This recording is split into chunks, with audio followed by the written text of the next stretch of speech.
Hoje eu gostaria que a gente pudesse conversar um pouco sobre oração. A oração é a respiração da alma, é o oxigênio da alma. Por isso a gente está aqui para pedir a Jesus uma coisa. Vocês lembram o que os discípulos pediram para Jesus? Senhor, ensina-nos a rezar. Porque muitas vezes com a nossa oração, a forma como a gente está rezando pode não estar alimentando a nossa alma, e a gente está angustiada, que está igualzinho um asmático que não consegue entrar ar, não é? A gente está adoecido achando que o tratamento é psiquiátrico, e na verdade nós precisamos da oração. O que foi que Jesus ensinou? Quando rezardes, entra no teu quarto, fecha a porta. Então, nesse pedacinho eu queria comunicar uma coisa com vocês. Quando Jesus fala fecha a porta, não necessariamente a porta física, mas isso tem uma correlação com Apocalipse 6, que está escrito assim: abriu uma porta no céu. Apocalipse 4, desculpa, está escrito: havia uma porta aberta no céu. Então, quando você fecha a porta do seu quarto, quer dizer, você pede a Deus a graça do silêncio dos olhos, tem que fechar os olhos, do silêncio do ouvido para não ficar prestando atenção no que está acontecendo, no silêncio, porque não adianta fechar a boca e ficar pensando num tanto de coisa. Se esvaziar, o céu abre uma porta para que você entre e fala: vem aqui que eu vou te ensinar algumas coisas. Mas tem uma senha para entrar no céu, sabe qual é? Tem uma senha, alguém arrisca? Tem uma senha. A senha é Pai. Pai. Aí você entra e fala Pai. Ele fala: à sua espera. À sua espera. O Senhor nos espera todos os dias, todo momento da nossa vida. E aí ele fala: entra no seu quarto, fecha a porta.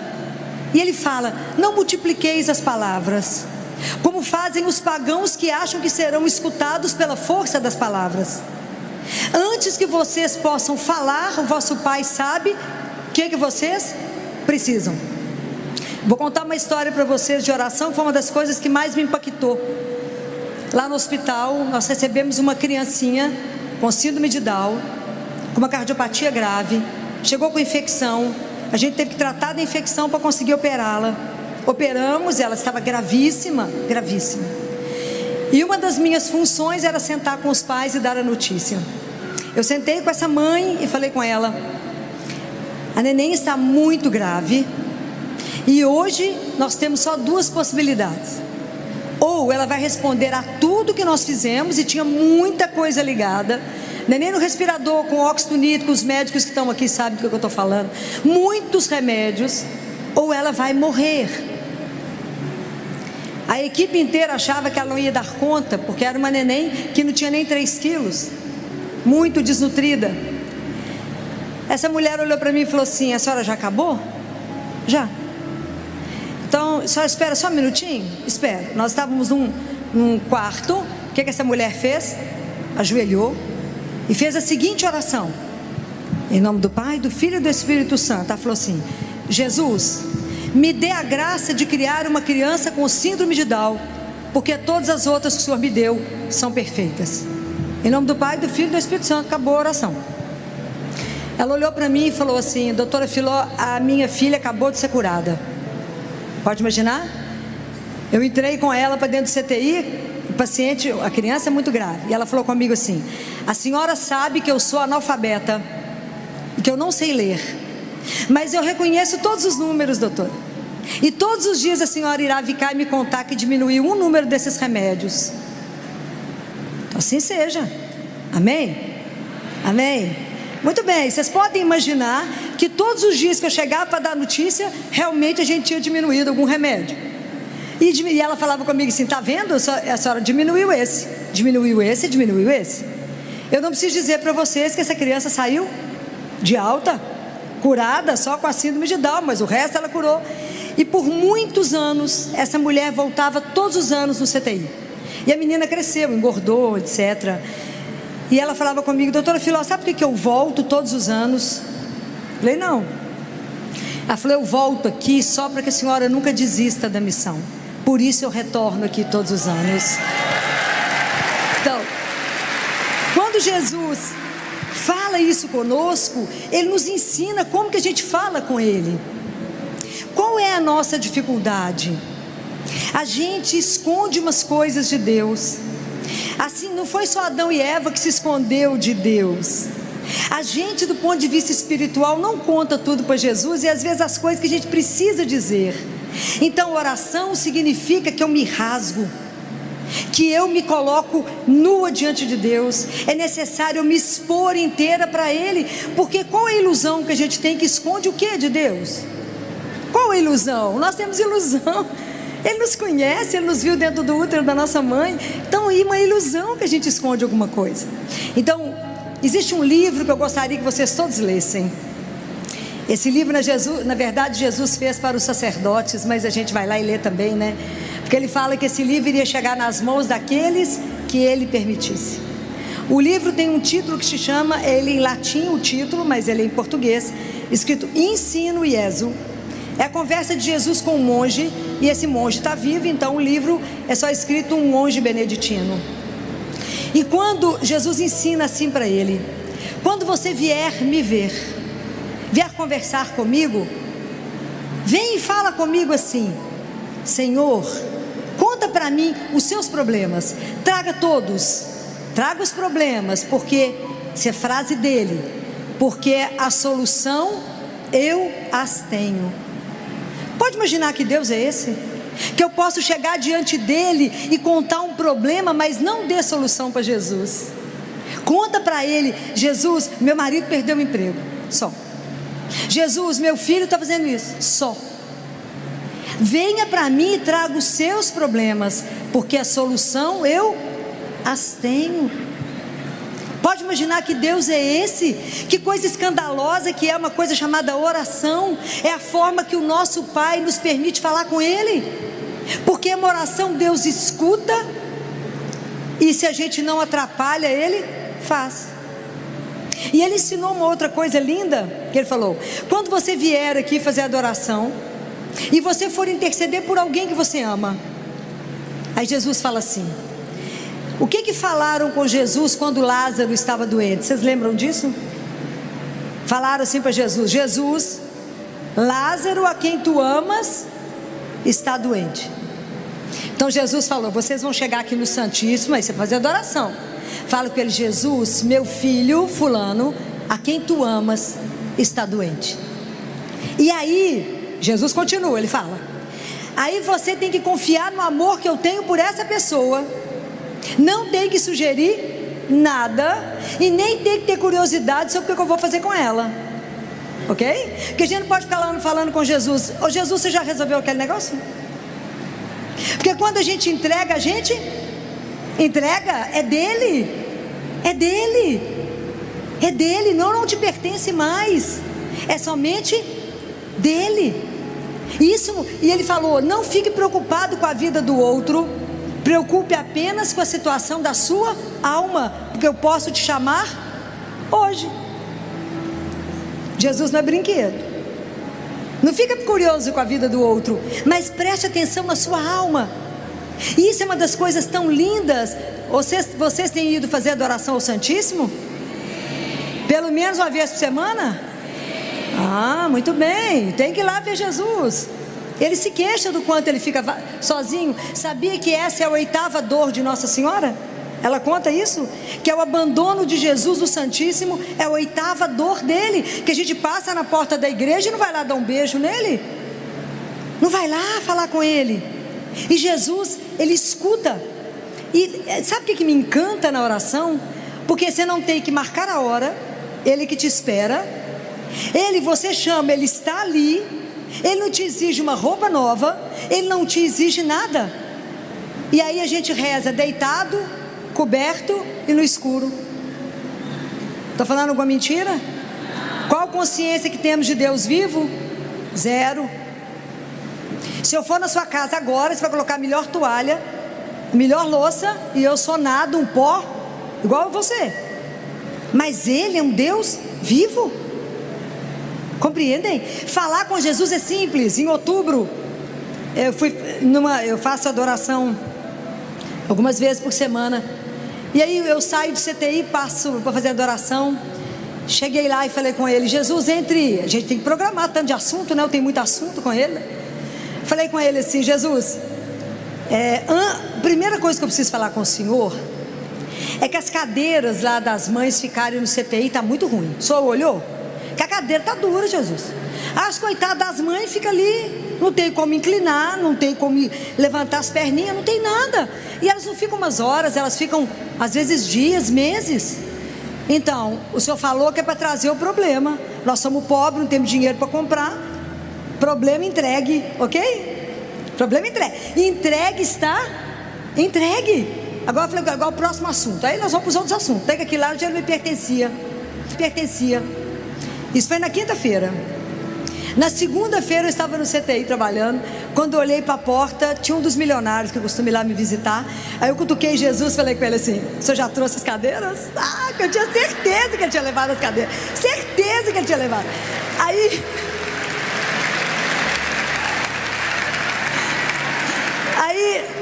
Aí eu fui, recebi a pessoa. Ele olhou o CTI e falou: doutora Filó, mas eu adoro vir aqui. Esse lugar é tão arrumado, tão bacana, tudo de primeira. Aí eu falei com ele assim: que nada, as cadeiras como é que são ruins? Falei com Jesus: não estou pedindo, só mostrei que a cadeira é ruim. Falei mais nada. Serviu o cafezinho, etc, e foi embora, eu também. Na hora do almoço ele me ligou e falou: doutora Filó, eu não posso dirigir o carro que eu dirijo, dormir na cama que eu durmo, ter avião que eu tenho e saber que um irmão está dormindo naquela cadeira. Eu só preciso saber quantas a senhora precisa, porque eu já liguei para a loja para entregar. Isso é espetacular. Então, oração é uma coisa espetacular. Você vai lá e entrega para Ele. Mas quando você entrega e não dá sugestão nenhuma, e nem fica cobrando dele. Você já resolveu o negócio? Entregou, está entregue. Esquece porque não te pertence. Eu acho isso absolutamente maravilhoso. Alguém pergunta: você tem problema? Nenhum, já entreguei todos, né? Qual problema eu tenho? Nenhum, já entreguei na mão de quem? Resolve. Ele resolve. E é só isso que basta. É preciso resolver. Entregar é confiar. Aí vocês falam assim: ai Filó, mas eu queria tanto poder conversar com Jesus hoje, vivo. Vocês não conversam com Ele não, vivo? Aonde que vocês encontram com Ele, vivo? Vocês pegam nele, aonde? Na Eucaristia. E aí quando vocês recebem a Eucaristia, qual que é a primeira coisa que vocês têm que falar? Obrigado, Jesus, obrigado, porque o Senhor não desistiu de nós. O Senhor permaneceu, o Senhor não desistiu de mim, o Senhor se faz meu alimento e meu sustento, o Senhor é a força que carrega esse corpo, é o Senhor que me levanta, igual está lá em Isaías: aqueles que contam com o Senhor renovam suas forças, né? Voam como águia, corre sem se cansar e vão para frente sem se fatigar. Não pode esquecer de falar obrigado. Jesus fala isso para uma mística francesa, Gabriele. Ele fala: Gabriele, quando você recebe uma visita importante, você não deixa ela sentada na sala e vai para a janela ver quem está passando. Mas é assim que a gente recebe a Eucaristia. Recebe a Eucaristia e fica de olho em outro que está comungando, vê na roupa do outro, ou vai para os pés de Nossa Senhora com todo o amor que eu tenho a ela. É lugar de ir para ela? Não. Vocês acabaram de receber Jesus vivo. Como é que vocês vão parar em outro lugar e ficar vigiando quem está rezando ou não? Presta atenção, porque nós andamos comungando como se fosse rotina. Será que a gente tem noção que a gente recebe corpo, sangue, alma e divindade? Será? Será que eu entro naquela fila com o respeito que eu devo? Será que eu me inclino diante dele? Nós vamos parecer que está numa festa, no shopping. Vocês vão receber. Cuidado com as comunhões erradas. Isso não é brincadeira. É Jesus vivo. vou. E Ele permanece conosco em torno de 10 minutos. É um mistério maior. Como é que pode Deus vir até nós? Ele, o Senhor de todas as coisas, vem até mim, vem até a minha miséria.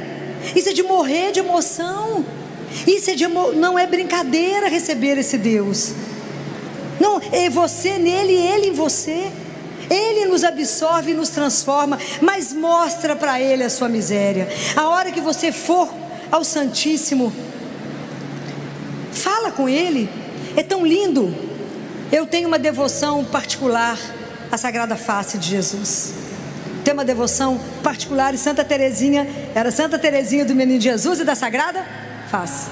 Bem, eu tenho essa devoção particular que Jesus pede. Quem nunca leu, nunca estudou devoção, tá no YouTube, vocês vão conseguir coisas belíssimas lá, para vocês lerem, que Jesus pede. Essa devoção começa na terça-feira de carnaval, mas toda terça-feira a gente reza o terço da Sagrada Face.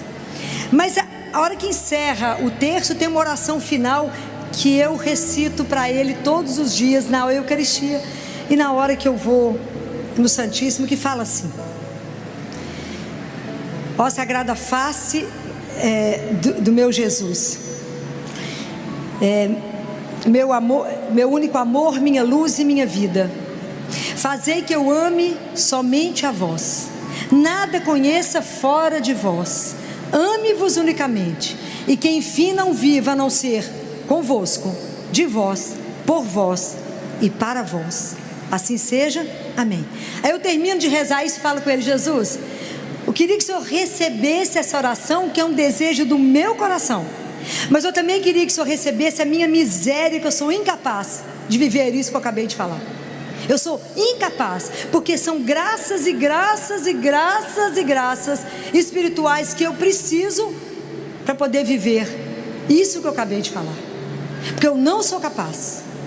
Então, a gente não é capaz de rezar isso, viver isso, porque isso é grande demais. E o nosso progresso espiritual, ele precisa da graça de Deus. Como diz Santa Teresinha, tudo é graça. Quem sou eu para fazer qualquer coisa no meu progresso espiritual? E vocês têm pedido a Deus as graças espirituais para o crescimento seu?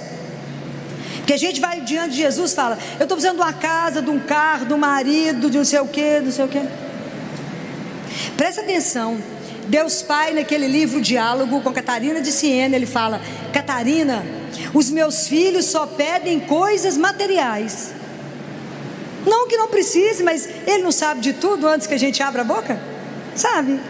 Eu não tenho que confiar nele? Deveria. Ele é meu pai, eu deveria confiar.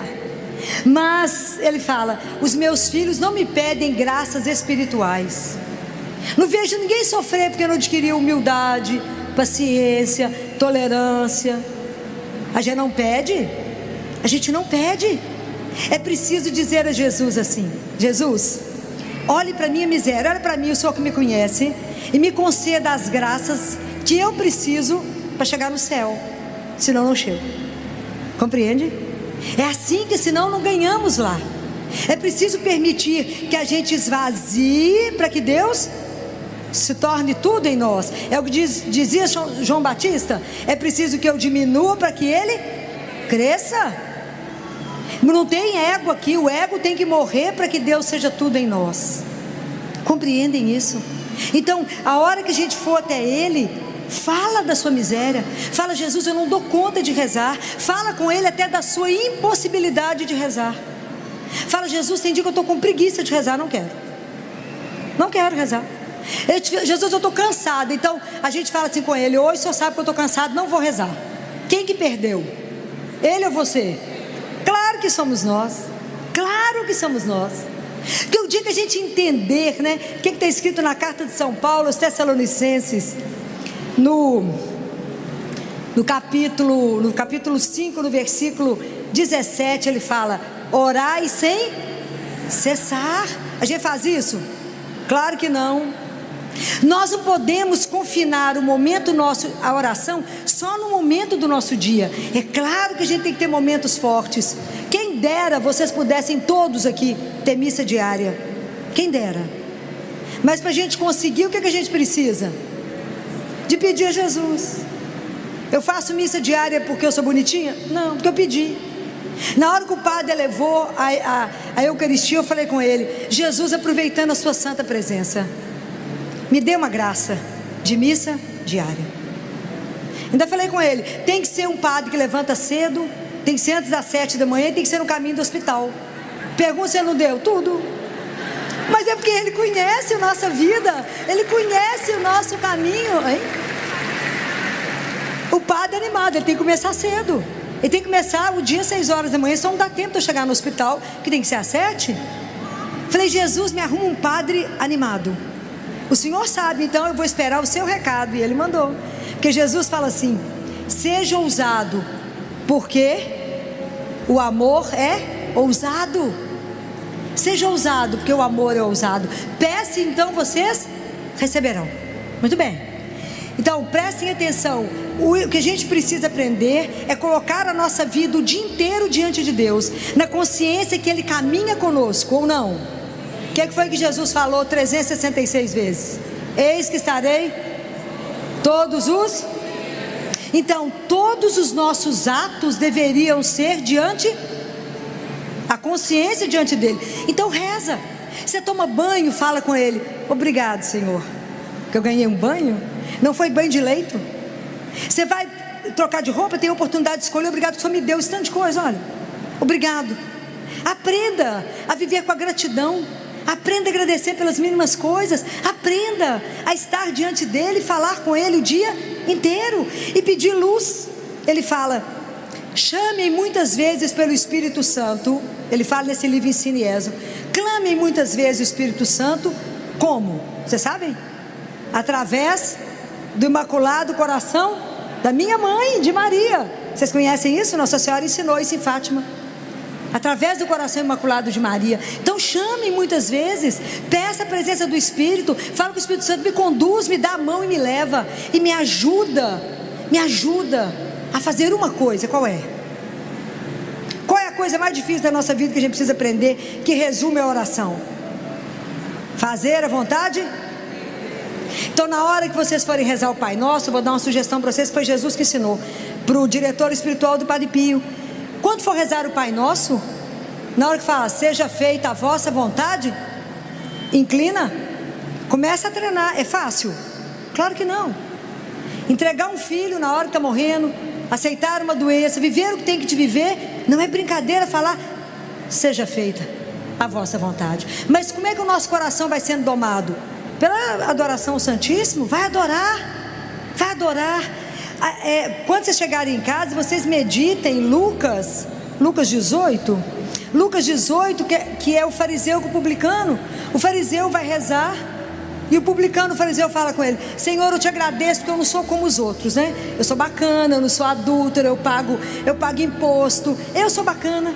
E às vezes a gente vai diante de Deus e fala com ele: Senhor, olha como é que eu faço um tanto de obra. Olha como é que eu sou bacana. Eu pago dízimo, eu vou no grupo de oração, eu rezo o terço. A gente acha que é bacana? Somos não. O publicano foi lá, bateu no peito, achava que nem podia olhar para o Senhor e falou: Senhor, tem de piedade de mim, porque eu sou pecador. Isso falta na nossa oração. Não tem que mostrar nada para Jesus, que primeiro a gente não faz. O que está escrito em João 15? Aquele que permanece em mim dá muito fruto, porque sem mim nada, gente, mas nada é nada, viu? Pode guardar isso que eu estou falando com vocês.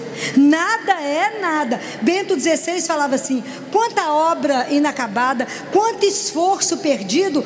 Por quê? Porque as coisas não começaram a partir de Deus. Tudo que vocês forem fazer, comprar um carro, comprar um óculos, comprar uma roupa, qualquer coisa, vocês vão lá e perguntam para Ele, porque Ele é o Senhor. Ou não. Se Ele é o Senhor, tudo eu tenho que perguntar para Ele. Vai lá e fala: Jesus, você está achando que eu devo comprar esse negócio? É simples, a conversa com Ele é simples. O que o senhor acha? Me orienta, me ilumina. Eu faço isso ou não faço? É a intimidade com o Senhor nosso Deus que nos permite. Porque foi Ele que falou: não vos chamo servos, mas tenho-vos chamado amigos. Pode imaginar que privilégio é esse, da gente poder conversar com Ele assim? E lá no Santíssimo, ele fala no livro Ensine Ezo: o dia que as pessoas souberem que eu estou vivo lá, as igrejas não caberão. do nascer ao pôr do sol estará lotado. Então aproveita que ele é de graça, aproveita que não marca a hora e vai visitá-lo, vai vê-lo enquanto nós temos tempo, igual nós o vimos aqui agora. Nós católicos estamos perdendo essa dimensão, que é um mistério, um dos maiores mistérios. É tão lindo que há um relato místico, né? Que quando Jesus terminou de lavar os pés dos apóstolos, Jesus assentou e disse que os anjos ficaram assim, parados olhando, que ele chamou o Pai e pediu ao Pai permissão para que ele ficasse em cada gota de vinho, em cada pedaço de pão. E ele fala com o Pai: se eu não ficar, eles não darão conta. Não é de chorar? Isso é uma coisa louca, saber que o tanto que Deus nos ama, o tanto que Ele cuida, o tanto que Ele está por perto de nós. Então Jesus é o nosso mestre de oração, porque eu fico imaginando que eram aqueles discípulos vendo Ele rezar.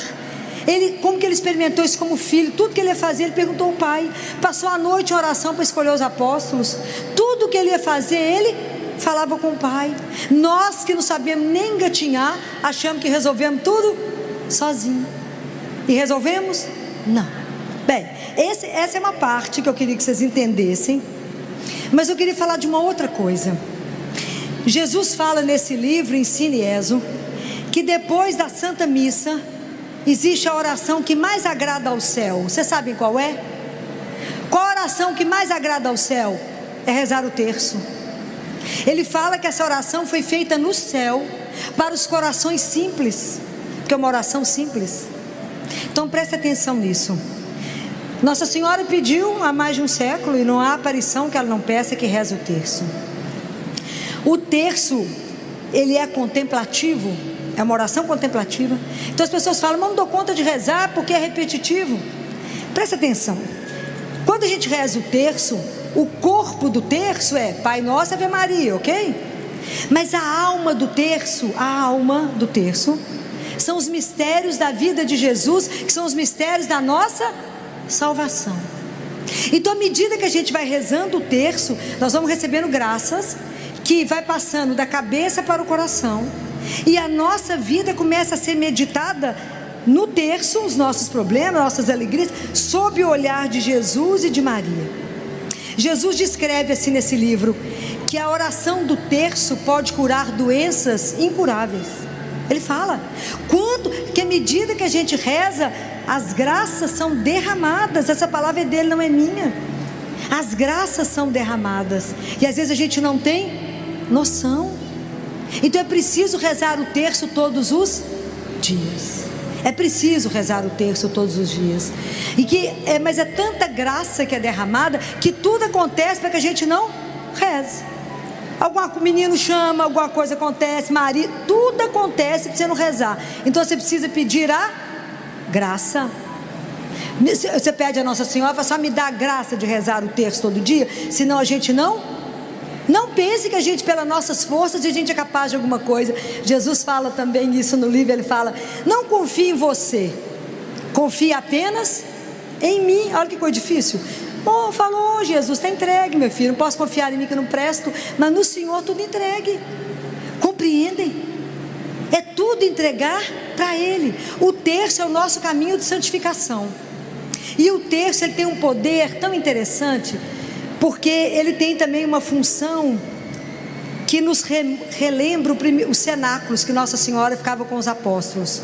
Lembra quando Bento XVI renunciou? Lembram?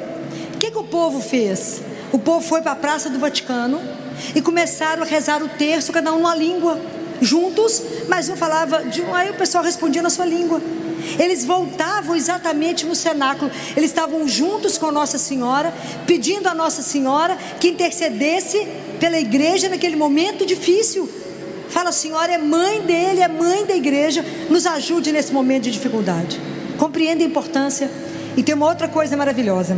Quando Nossa Senhora falou lá em Fátima para os meninos assim: pela oração do terço depende o quê?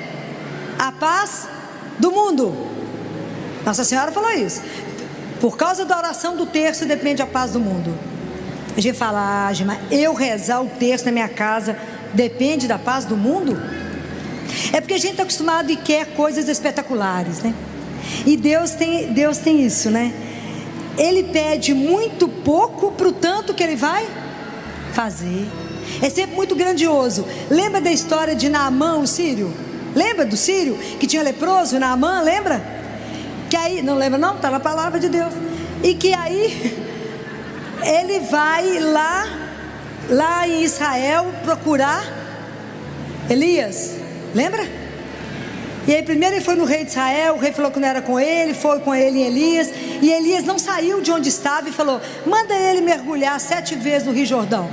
Aí Naamã ficou bravo, falou, eu andei isso tanto, e aqui para mergulhar nesse rio fajuto, eu moro num lugar que tem um rio grande, o rio Eufrates, por que eu vou entrar aqui? Aí foi embora, estava indo embora, o servo dele correu atrás dele e falou, meu senhor, mas se ele tivesse pedido uma coisa difícil, o senhor não faria? Faria, então, é só mergulhar 7 vezes na água. E aí ele mergulhou 7 vezes, ficou com a pele igual de uma criança. Então não duvidem do poder do terço, porque quem faz as coisas somos nós. É Deus, é o Senhor. Ele só nos pede que reze o terço. Então vou contar uma outra história para vocês. Então muitas histórias de terço, né? Mas eu escolhi uma que em 2011, acho que foi 2011, por aí, o meu irmão, atleta, saudável, estava no fórum trabalhando, advogado, quando ele teve um quadro agudo, ele falou, chame meus irmãos que eu estou morrendo. O pessoal achou que ele estava tendo uma crise conversiva. Na verdade ele estava em hipóxia cerebral. E aí quando a médica me ligou, eu falei, não, meu irmão é um gentleman, ele não faria ele sabe, ele está agitado, está faltando oxigenação cerebral, manda ele para mim aqui para Belo Horizonte, uma ambulância de CTI. E assim ele chegou, fui direto com ele para o hospital. Quer dizer, eu já esperava por ele na porta do hospital. Achei que era um aneurisma que havia rompido, não era aneurisma. Aí funcionamos, levei ele para o CTI, ele estava em coma. E começamos a tratar meningite bacteriana e viral, porque apesar de não ter febre, apesar de nada, a gente não podia perder tempo. E meu irmão começou a fazer muitos exames, estava esclarecendo o diagnóstico dele. E que depois esclareceu que ele fez uma dissecção aguda de artéria vertebral. E que se vocês veem as imagens, é impressionante, que parece um dedo que para lá na porta do centro respiratório. Então ele teria morrido. E os médicos falaram comigo das sequelas todas que ele ia ter, etc. Quanto tempo de sequela, etc. E aí eu estava com ele no box do CTI, rezando terço. Continuamente, com ele em coma. E estava rezando o terço da libertação. Conhecem? Se a gente fala o nome de Jesus mais de 200 vezes. Então quando eu terminei de rezar, um deles, né? A técnica de enfermagem chegou e falou comigo assim, você precisa sair para resolver o problema do seu irmão de um exame. Deixei meu irmão em coma e fui resolver o problema. Quando eu voltei, essa técnica falou comigo assim, eu tenho um recado para você. Falei, pois não. O sacerdote que você chamou veio aqui. Eu falei, que sacerdote? Ela falou, eu falei, ele deixou o nome? Não. Ele deixou um telefone de contato? Não. Era o capelão? Não, eu conheço o capelão, não era. Ele foi em algum outro box? Não. Ele veio aqui e deixou um recado para você, que o recado é esse. Fala para a acompanhante que estava sentada ali, que conforme solicitado, eu vi, que ela pode ficar tranquila, que não vai ter nada. Meu irmão saiu do CTI, do hospital, aí eu estava de costas para ele, porque eu estava conversando com a técnica, e ela falou, ele só levantou as mãos e rezou, e eu realmente não tinha chamado ninguém, e o meu irmão, nessa hora, estava em coma, puxou minha roupa e falou, Filó, onde eu estou com fome. Foi para casa, sequela zero, tudo zero, e o médico que repetiu o exame dele um mês depois, a arteriografia, falou comigo, Filó se eu não tivesse feito o primeiro exame, eu mesmo feito o primeiro exame. E hoje, um mês depois, repetindo o exame, eu diria que você falou mentira, porque a artéria que o seu irmão teve o problema está melhor, é muito mais perfeita do que a outra.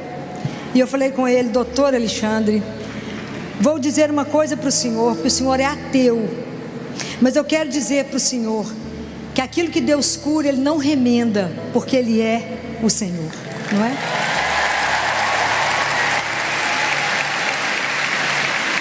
E antes de eu encerrar, eu quero contar mais uma história do terço, não é? Que em 1983 eu estava num grupo de oração da Renovação Carismática, eu estava no 3º ano de medicina, e o grupo estava cheio, e foi a primeira e única vez que o grupo foi dentro do pensionato, que eu morei com freira há muitos anos, né? Tive essa graça de morar com as freiras, e eu estava lá no fundo em pé, quando o coordenador do grupo, que era um homem muito ungido, tinha um apelido de índio, veio subindo até onde eu estava. Eu falei: Jesus, e vem o senhor, né? Sabia que ele arrumou alguma confusão. Apontou o dedo para mim e falou assim: Jesus está te pedindo para rezar o terço todo dia. Eu falei: qual é o resto do recado? Porque ele sabe que eu rezo o terço todo dia. Ele já sabe. Eu sempre rezei o terço. Ele já sabe que eu rezo o terço todo dia. E no pensionato que eu morava com mais 2 meninas no quarto, Nádias, deram 2 Nádias. E na minha turma era só eu que já estava na faculdade. Todo mundo tinha 17 ou 18 anos para fazer vestibular. E a gente rezava todo dia o terço às 11 da noite. Muito bem, ele falou, eu falei: pode falar o resto do recado, porque Jesus não dá ponto sem nó, a gente é amigo, eu sei que tem alguma coisa atrás dessa história. Ele falou: ele não falou nada, ele te mandou rezar o terço todos os dias. Ok. O meu quarto ficava, casa de freira, aqueles corredores compridos, e tinha um bebedouro por andar. Então, 11 horas da noite, que tudo fechava no pensionato, imagina, um telefone para 200 mulheres, ninguém acredita nisso, né, gente? Fala a verdade. Um telefone para 200 mulheres, e os moços achavam a gente, eu tô para lá. E o meu quarto ficava do lado do bebedouro. Como estava tudo desligado, tinha um silêncio. O pessoal estava na fila esperando para poder pegar água para levar para o quarto, e escutava a gente lá rezando Ave Maria, né? Santa Maria. A partir daquele dia, de 3 em 3 pessoas, de 3 em 3, foi uma coisa muito interessante, começaram a bater na porta do meu quarto e falavam: o que acontece aqui? A gente reza o terço. Muito bem. A partir desse dia, isso foi final de setembro, outubro, nós começamos a rezar todo mundo. E perto do Natal, antes do Natal, antes das férias, nós éramos mais de 100 mulheres que rezavam o terço todas as noites. Mal sabia eu pensar que Jesus tinha uma missão, não é? Quando Ele me mandou o terço todos os dias, isso tem 40 anos, dessa ordem, que até agora não recebi outra para parar. Ele mandou rezar o terço todo dia. Na verdade, Ele me preparava. Ele me evangelizava, que o cano sujo é o primeiro que recebe água limpa. Não é assim? Então, Ele tinha que me ensinar para que hoje eu pudesse estar aqui. Mas começou com o terço. Então, é a desproporção daquilo que Deus pede para aquilo que Ele faz. Então, continua assim. Eu rezo o terço e Ele faz o resto. A dobradinha é assim, né? O senhor quer que eu reze o terço? Sim, rezo o terço, o senhor faz o resto, né? Então eu queria pedir demais a vocês assim: não deixem de rezar o terço. Vocês não têm dimensão de quantas graças serão derramadas. Eu não tenho tempo para contar para vocês quantos milagres eu já presenciei pelo terço, porque Jesus fala nesse livro da alegria que Ele tem de conceder as graças através das mãos de Nossa Senhora.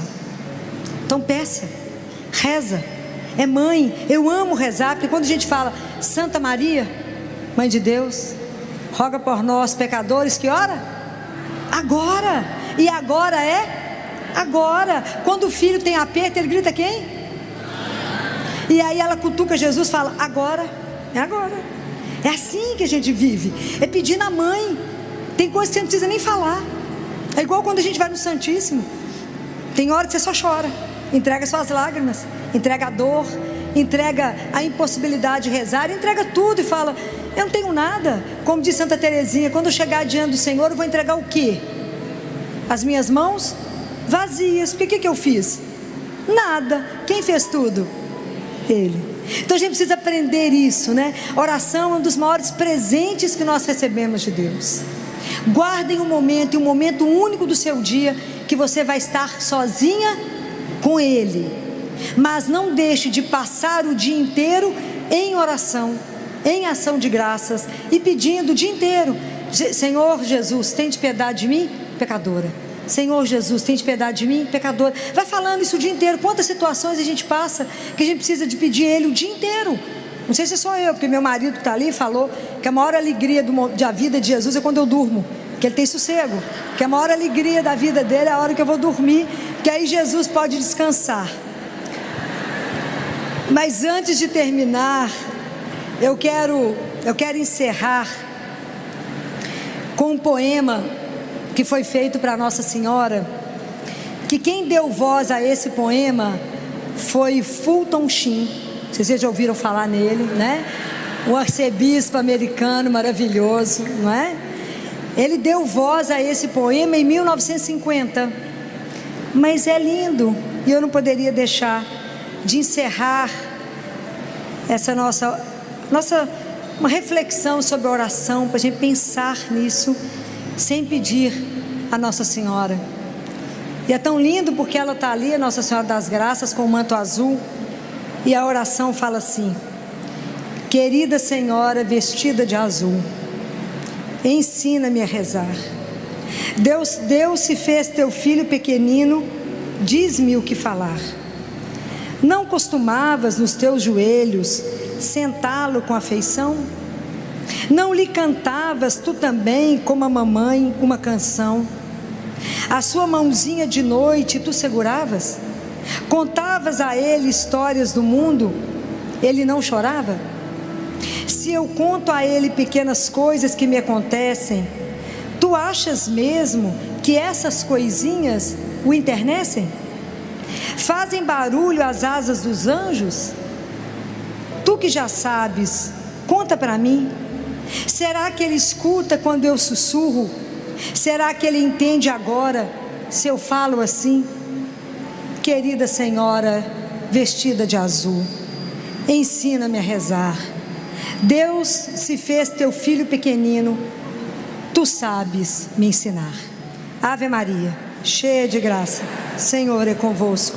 Bendita sois vós entre as mulheres, bendito é o fruto do vosso ventre, Jesus. Santa Maria, Mãe de Deus, rogai por nós, pecadores, agora e na hora de nossa morte. Amém.